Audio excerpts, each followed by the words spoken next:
Lahore motorway police ने फर्ज शनासी की मिसाल कायम कर दी। लाहौर मुल्तान मोटरवे पर 33वां का 25,000 रुपये चोरी करने वाले मुलजिम को गिरफ्तार कर लिया।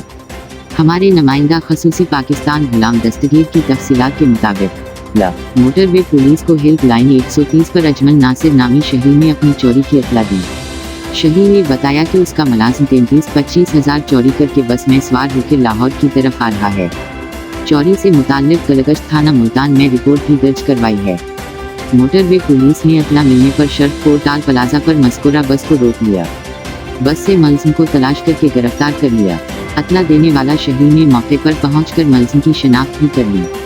DSP यासिर भट्ट ने तस्दीक करने बाद मुलजिम की शनाख्त करवाई।